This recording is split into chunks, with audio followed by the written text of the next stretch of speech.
Good morning, everyone. My name is Mona Patel. I think I know most of you. I am the Career Center Coordinator, Career Counselor, and Associate Professor at Miramar College.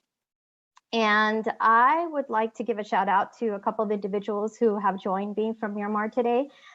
Dean Tanya Teresh, Counselor Randy Claros, Counselor Patty, and Rochelle. So thank you all for attending. I've been mostly involved with career planning before ed planning work with this specific grant. However, Randy and Patty have been involved specifically with intake and orientation, and Rochelle's work has been recently really important, specifically focusing on our PERG, which is our personal growth programs, and looking at some of the materials that we have.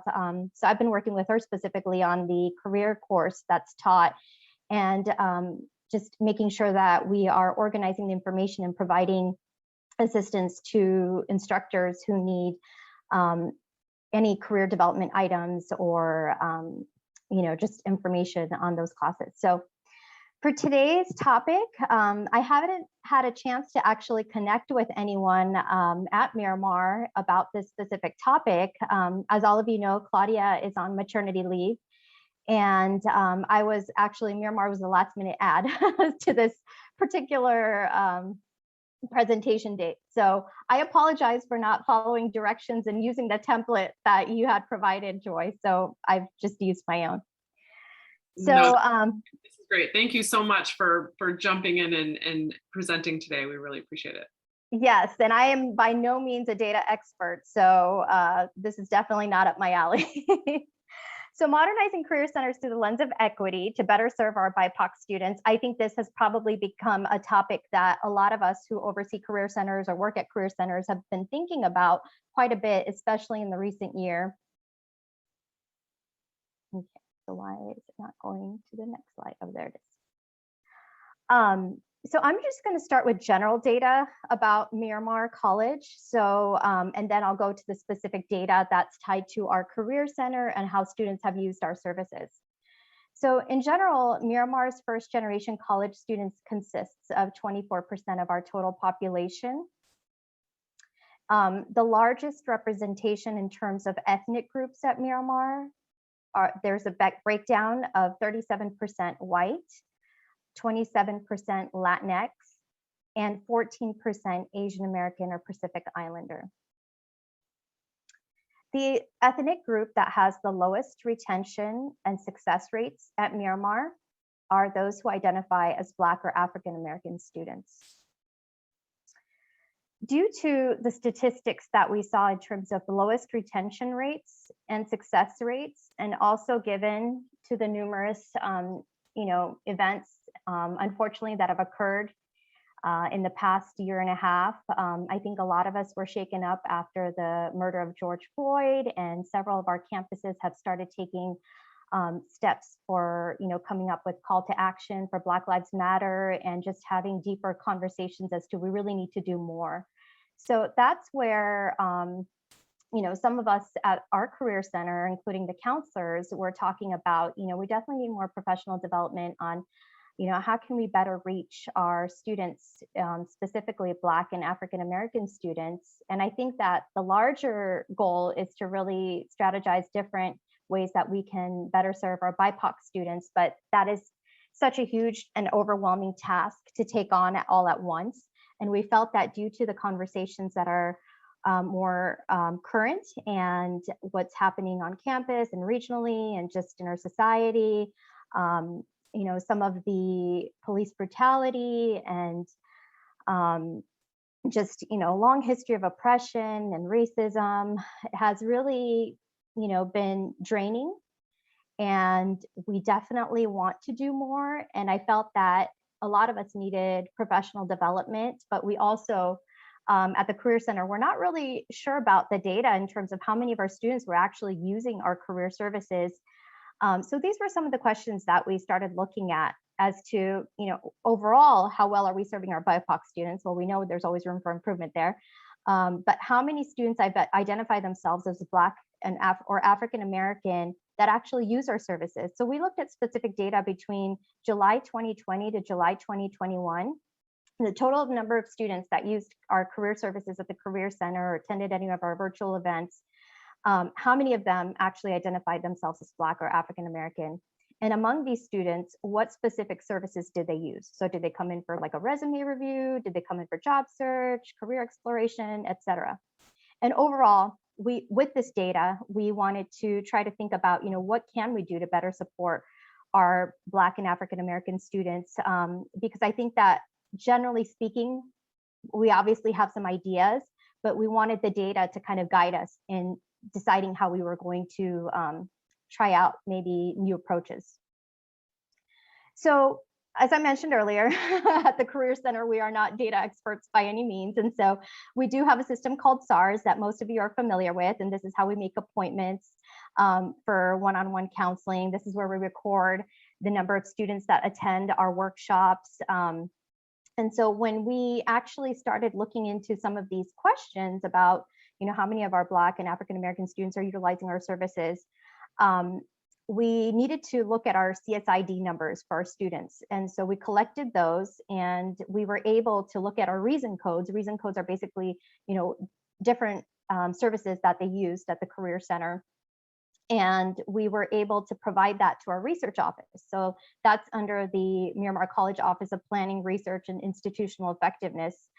And then I also had a wonderful opportunity to review our program review equity data dashboard recently, because that is something that we do annually. So presenting on data is very timely right now, as I have been working on program review. So a lot of this data collection is actually, not just for this specific task of presenting here today, but also working on my program review. And also we will be presenting also at the CCC AOE conference next week, where we also needed some data to pull and use for our presentation there. So here's a breakdown of all of our students between July 2020 and 2021 that used our services, and for various different reasons. And so you could see examples such as, career exploration, if they came in for like an internship related question, if they were seeking an internship or a job, or they came in for assistance with their LinkedIn profiles or needed some updating. If they came in for a specific career assessment, such as a strong, for example. And so again, this is a big task to take on. So today we're just focusing on our Black and African American students. So overall, Miramar College, I believe, has 5% Black or African American student population. At the Career Center, in that 1 year span, the total students that came to the Career Center, 6% identified as Black or African American. So very close to the overall population. If you look at the breakdown with the first column, African American, you could see that majority of the students were there for career exploration. None of them attended our career workshops. The second popular category was for resume reviews.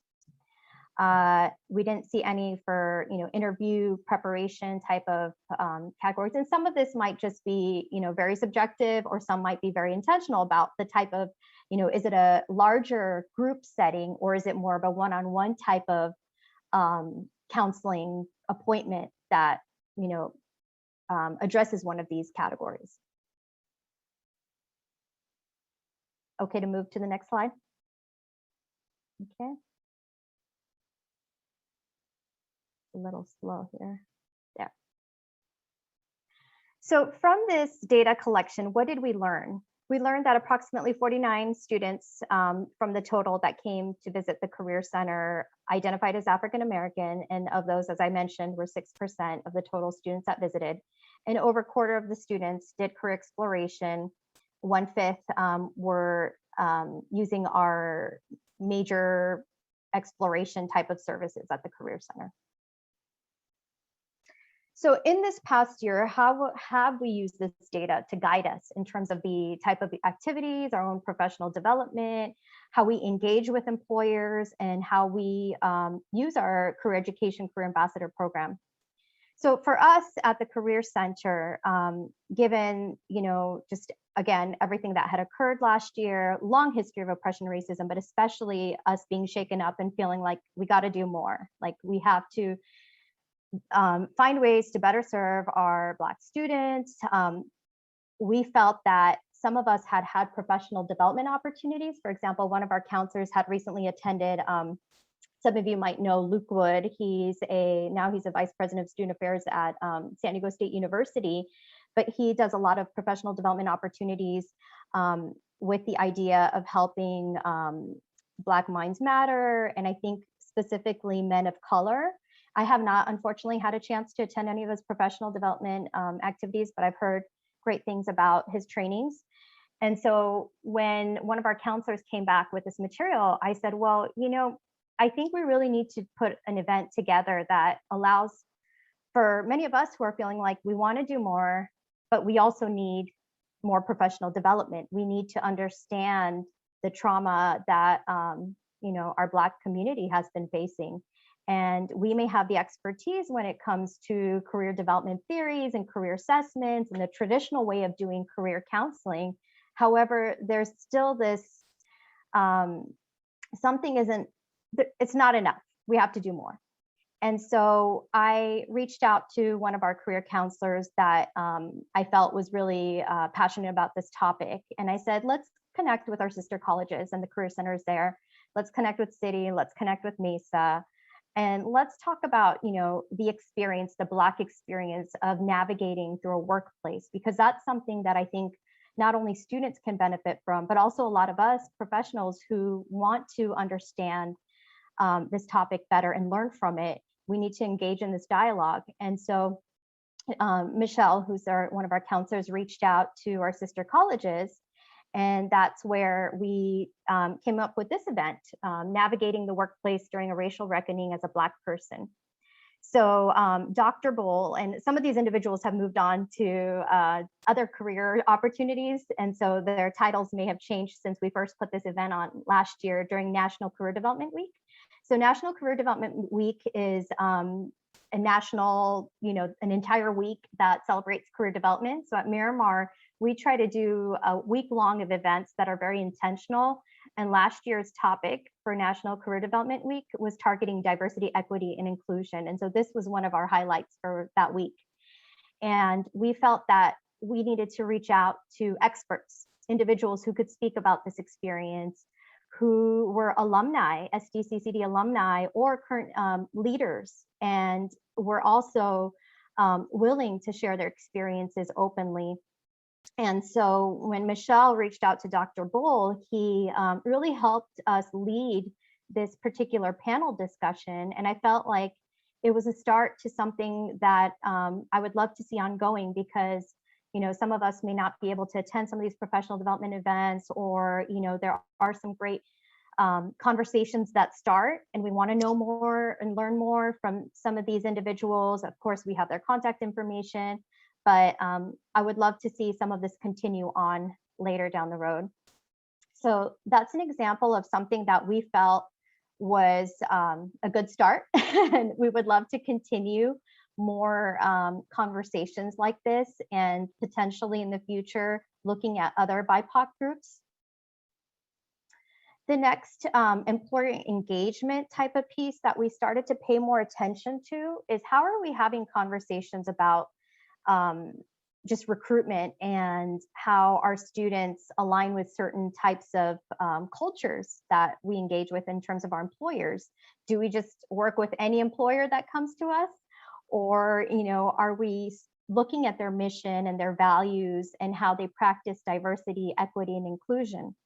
Historically, the big fours, which include PricewaterhouseCoopers, Deloitte, Ernst & Young, and what's the third one? Or fourth one, there's another one. It's not coming to me right now, but nevertheless, they've had a very white middle class type of privileged culture. And a lot of their recruitment efforts have been with four-year colleges and universities. And so a lot of times their interns have been hired at sophomore levels, where they are already at the UC or the CSU or another private four-year institution. And so for community colleges who might be studying accounting, that's already an opportunity that's missed, because they don't more normally transfer until their junior year out of four-year. And so here's this huge, powerful, place like Deloitte that's already not paying attention to, well, they've started now, but historically, they weren't really paying attention to individuals that may have come from, lower socioeconomic backgrounds, who may not have had exposure to a field that is, traditionally seen as one that lacks diversity. And, accounting stereotypically has been an occupation that has not been seen as a very diverse occupation. And so when one of our counselors who also works at UCSD Rady School of Management had mentioned that she had partnered with Deloitte for her grad students at UCSD, we both felt that it was really important for us to educate Deloitte on the need for them to also pay attention to our community college students, and not just community college students, but those who come from backgrounds that may not have been, privileged, or may not have had the exposure to the big four firms. And so I find that looking at the data and kind of shifting, modernizing how we do career counseling or how career centers work, it's great to, market all these great positions and all these wonderful employers that we're partnering with. But beyond that, I think we also have room to educate some of our employers and share with them some of the obstacles and the hardships, and maybe, give them an opportunity to kind of learn from us. And in recent trends, outside of just, the traditional recruitment division within human resources, there are a lot of these new positions that are popping up within human resources that are like diversity, equity, inclusion experts, or they call them like different titles, but basically that's their main role, is to really making sure that they're paying attention to that beyond the traditional recruitment efforts that have been going on. So now I'm going to talk a little bit about our Career Ambassador program that focuses on our CTE areas. And so our first Career Ambassador that I'm going to talk to you a little bit about is Tarlise. And so Tarlise is part of our entrepreneurship program, and she has had an opportunity to participate in not only our workshops that all of our students would be welcome to, but she's also been a great voice in terms of participating in planning summits on our campus, and really participating in like student focus groups. For example, one of the focus groups that I had led when I was part of Guided Pathways was looking at career assessments. And how do students feel about career assessments? Are they helpful? Are they, do they use them? Do they like them? And so we had a small group of students that we started with. And so, having somebody who has worked at the Career Center directly, and to give her expertise, and really empowering, people like Tarlise in taking on leadership roles, I think is something that we are also being more intentional about at the Career Center. Our newest career ambassador is Lewis. And so Lewis is part of our paralegal program. And Lewis has, I believe he already has his bachelor's degree, and his career goal is to become a lawyer. And so he's a little bit on the quieter side. Tarlise is our outgoing, but Lewis has been wonderful in terms of just being like somebody that we can pick his brain and say, I know you're just one student, but like, is this something that you would attend? Is this the type of activity that you would be interested in? And, because he already has his bachelor's degree and he's coming back, I think that gives his own unique perspective on, what is it that a student that, maybe kind of still trying to figure out like career-wise what they want to do, or already has a bachelor's degree, but still feels like they need additional skill sets. So his own unique story and experience, I think, has helped us just driving in terms of like how we're doing our workshops, and how can we improve them? Are they engaging? And so Tarlise and Lewis have been kind of like our guinea pigs in terms of picking their brains, and also for us to help them develop their own professional skills. So they've attended our resume workshops, our cover letter workshops. They are, working on their own professionalism. And if they themselves see the value in our career services as our career ambassadors, then they're more likely to share that information with other students, because career centers are highly undervalued, underutilized, and it really takes diverse student experiences to really, and through their own stories, because we can preach to the choir, but I think from a student to student type of conversation, it really allows individuals to really believe in our services and truly understand the value of them. So what has research told us in terms of just, this issue of, how we are serving our students, our BIPOC students, and specifically, looking at the data for our Black and African American students. So this past year, I started looking at a lot of career development theories and the history of the world of work and just, what I had been taught in grad school with my master's in career counseling. And I felt like a lot of what I had learned is so outdated.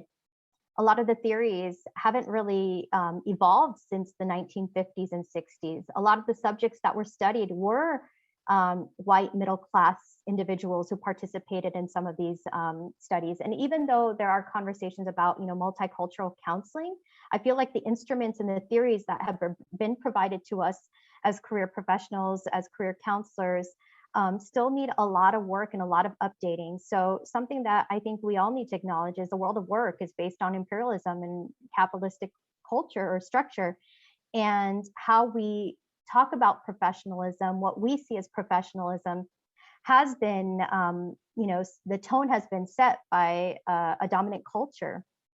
And sometimes how we engage in these conversations about professionalism can be racist, homophobic, sexist, classist. And, although we cannot completely change everything, and nor should we feel that we need to completely change anything, we do need to start looking into the history and what instruments have worked. Personally, I'm stepping away from the traditional career assessments and quizzes and tests because I think they aren't very inclusive in terms of language. They aren't very welcoming in terms of all groups. Are they bad? No, but I think we need to be very intentional about how we use career assessments and which ones we use with specific populations. So strategies, what can I learn from this and what can my team and I do and what can we do in terms of just growing from the data that we have collected and also just some of the conversations that we've had recently. As I talked about career assessments, I think that we really need to support individuals holistically. So not just targeting one specific, like this individual is a veteran or this individual is a business major, but really looking at all of these different areas in one's life and their identity and truly celebrating an individual as a whole. We definitely, as I mentioned, need to revamp outreach with focus on diversity, equity, inclusion. This is on campus from the different departments that we work with, but also off campus, the type of employers and the organizations that we are partnering with. What are they representing in terms of their culture? And then lastly, as I provided examples about our 2 career ambassadors, we need to provide space and mentorship for our Black and African American students. And, that to me is something that, we can all start. And we may not have all the answers as to how we can better support and serve all of our BIPOC students, but I think that there are many opportunities to learn right now and ask questions and grow. And as a career professional, I feel responsible that, I need to look at the data to see what's working and what isn't working. And just because an activity or an event may look great on a flyer, if the students don't feel welcomed, if the surveys don't show that the activities or the events or the counseling style was helpful to the students, then that to me means that we probably need to, switch or change up how we're doing our services. So some of the resources that I had used to bring up some of these topics, along with the data that I received from our research office at Miramar, is through the National Career Development Association and the National Association of Colleges and Employers. I'm currently a member for both of them, and I believe at the last conference I went to was for National Career Development Association. So they come out with really great articles that target career development and diversity, equity, inclusion on a monthly basis. So I would highly recommend if any career professionals or individuals are interested in just keeping up with some of the latest trends. And that just brings this presentation to an end. And I just want to thank you for your time. And again, sorry, data is not my expertise, and I don't know if I did this topic correctly or if I followed directions, but I would love to connect with anyone who may be interested. Thank you, Mona. I thought it was fantastic and totally on topic. And one thing I would love for folks to ask questions, follow up to Mona, but while you're thinking about all that, I just wanted to point out that there was a small amount of data that you had, but it was so powerful, and just getting the story and obviously on your campus you have such a charge to like institution wide, so that helps also. But the amount of data that you got just about the different student groups and who's participating in what services. I guess I thought maybe you could share just a little bit more about the experience of kind of requesting that data from your research office and kind of how that went, and where do they pull that data from. I'm sure there's other colleges here who may not have access to that specific piece of data or aren't tracking it exactly in a way that allows it to be easy to get. So I just thought maybe you could talk a little bit more about that. Yeah, so we didn't have a history of really collecting a lot of data or being asked for data. So I think when, and some of you probably remember, former Associate Dean Ben Gamboa joined Miramar, and now he's at Miracosta. He was starting to ask us a lot of questions at the Career Center related to data. And so that is when I started thinking about, well, I don't know, and I need to know. And also with program review, I felt like I was struggling because I felt like I was just requesting or making up things that I was making assumptions on without really having actual data. And so that's when I started to utilize our research office. And unfortunately, our research office is a one-person show. So, I'm sure she gets so many requests, and it's hard to, I would love to see more support, especially for student services with data coaching, because I find that at least on our campus, the instructional side has a really good grasp of, data that they need specifically for their courses.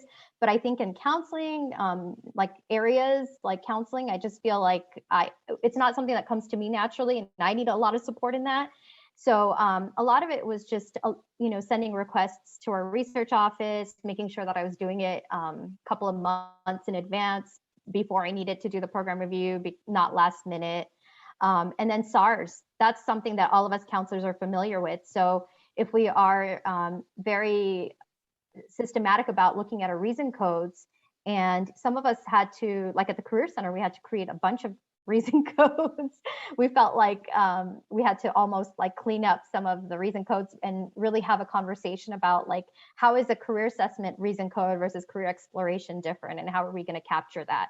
Is a career assessment only when they come in and do a career assessment? Career explorations, actually they meet with a counselor and they talk about like, I'm considering these careers, or I have no idea what I want to do type of conversations. And so I think that you really need, as a career center, it's something that we need to all start kind of finding our research area on our campuses and really looking at it. And for us, I think it's been beneficial just to have individuals at Miramar who are really passionate about data and are really talking about it and having conversations about it right now, which makes it easier to, approach them. Mm-hmm. Great. Any questions for Mona from the group? Don't be shy.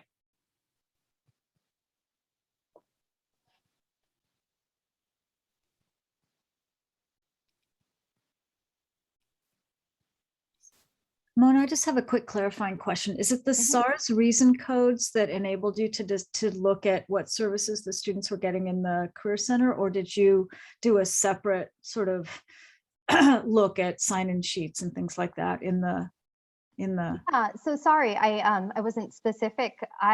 So what I did was from SARS, we just had all of the student ID numbers and all of the reason codes aligned with what was the student there for, basically.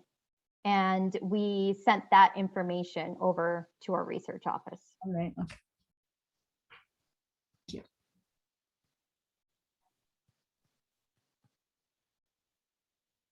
Okay, well, if we don't have any questions, I just wanted to move into a little activity. So Stephanie, you have Wait, I had a quick question. I'm sorry. I can either look at you or talk to you. So I'm sorry. Mona, when I was thinking about your career ambassadors, were you very intentional with selecting career ambassadors or adding career ambassadors that were students of color so that they could work more closely with your students of color that were coming into your program? I think that was definitely in the back of our minds, but I think we just got lucky and it happened naturally that we got Tarlise and Lewis. And I think that we already see that there's a lack of diversity in terms of our career technical education programs. And so when we did see that there were these student leaders who came from BIPOC groups, we felt that we definitely wanted to pay attention to that more so moving forward in the future. I hope that answers your question.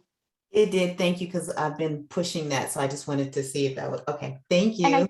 You're welcome. And I think that I've heard, and I don't know for sure, but I think the regional consortium is going to be looking at Black equity and career education programs, or there is some conversation happening over there related to that topic. So we might be hearing more about that.